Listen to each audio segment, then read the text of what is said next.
Hey guys, Cigar Surgeon here with another cigar video review for Cigar Federation. Today we're going to be reviewing another Cuban cigar.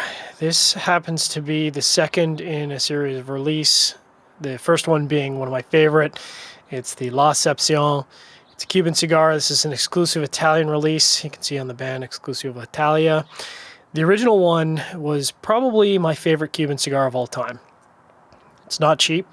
I think in the secondary market, they were going for well over $500 US a box. They're very, very tough to get. I don't think you can get your hands on these anymore. The original release, I should say, not these. But it was phenomenal. It was a phenomenal cigar. I was very happy to have a chance to smoke it and review it.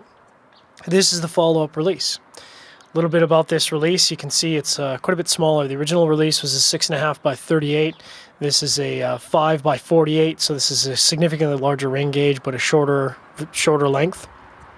It's going to be produced in 4,000 number boxes, 25 counts, just like the original 25 count, and it comes in at 15 euros, which works out to about 21, 22 US, roughly.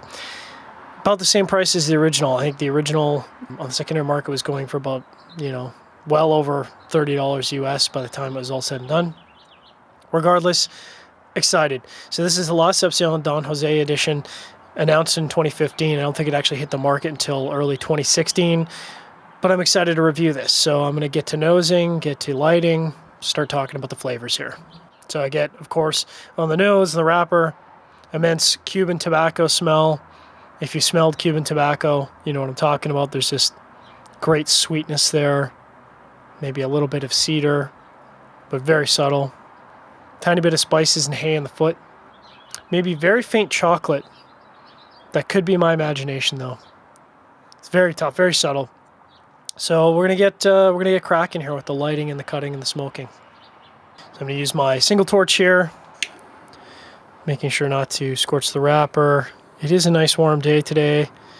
There's no issues with wind. There's no issues with cold. Shouldn't be any issues with humidity. Sometimes I find my Cuban cigars up here in Canada some real issues with the humidity in the wintertime. So you light a cigar and it can very easily crack. Cuban tobacco tends to crack quite easily in Calgary.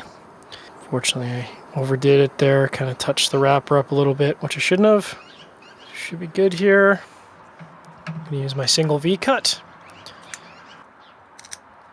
Creamy first third, initial impressions, but draw is extremely tight. So tight I might make a second cut here. There's tons and tons of resistance on the draw. Lots of creaminess. Very sweet to start. I'm going to let this settle in and we'll check back in. So I'd just like to send a shout out to a good friend of mine who will remain nameless, who sent me this cigar for review. Coincidentally, also the same person who sent me the original La Escepcion for review and ended up getting me hooked on the La Escepcion series. So thanks very much. You know who you are. Very much appreciated. Very generous of you.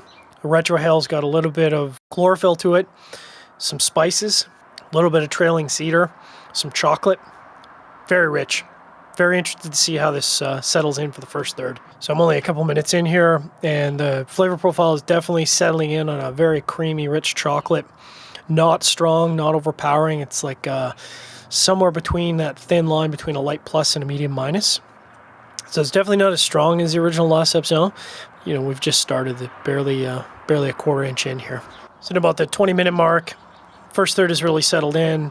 It's that creamy chocolate, not much else. I'm not getting any other spices, not getting any other flavors at this point. So hopefully there'll be more that develops in this first third. So one of the things I haven't talked about on reviews before is what do you do when a cigar is really tight?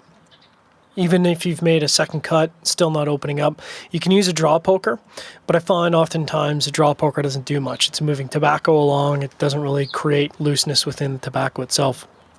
So what you do is you can gently roll the cigar, slightly pinching it, but you got to be careful because it's very easy to crack the wrapper. So what I've done here is I've rolled the cap where you can feel this cap is extremely tight. They've overfilled this tobacco for sure. You give it a nice squeeze to sort of loosen up the tobacco, and it has worked. The draws open up significantly, and as a result, I'm getting a lot more spices in the retrohale now. It's a more interesting smoking experience. So I'm going to give it a couple more sort of rolls here just to see if it'll loosen up a little bit more. But again, you have to be very, very careful because you don't want to be cracking the wrapper, especially near the cap. So in about the 25-minute mark, after rolling the cap, loosening it up a bit, I'm getting some spices in the retrohale, sitting at about the medium minus, so same strength levels as the chocolate. Neither one is overpowering each other. The spices do linger nicely. Based on the first third, I mean, this is a pretty fresh cigar. It's only 2015, so it's tough to say how these are going to fare with age. The original Escepcion Italia edition, much more complex. Now, again, when I smoked it, it had at least 4 years of age on it, 5 years of age on it, so it's not really a fair comparison. So far, I would not put these in the same category as the original release. Coming up on the 40-minute mark, really no other flavor profile changes to report on here. Still that creamy chocolate, a little bit of spices in the retrohale, kind of combining together. They're about equal strength. It's good. I'm enjoying it very much. I'm looking forward to seeing what happens in the middle third. Moving into the middle third here, chocolate is intensifying a little bit, so it's stepped up to about a medium level. There's still some creaminess, a little bit of pepper coming through now. Very, very light. It doesn't come through on the main draw. It hits you sort of at the end of the draw, post-draw, and just kind of sits there and lingers. Coming up on the 50-minute mark, into the middle third now. Only other note I can pick up here is some cedar coming through at about a light plus. Coming up on the 1 hour mark, still lots of rich chocolate with some creaminess, finishing with a little bit of light pepper and cedar mixed in for good measure at about the halfway mark of the middle third. Passing the 1 hour mark, the chlorophyll is back. Not very strong, at about a light plus, but adding some other flavors into the mix here. Now our 15-minute mark, getting into the final third here. There's a little bit of sourness going into the last third. It's very light. Still the same profile. Really nothing else to report just yet, so we'll see what happens in the final third as it settles in. Wrapping up the review of the last Escepcion Don Jose Italia Edition 2015. Not a lot to report in the last third. There wasn't a lot of flavor transitions.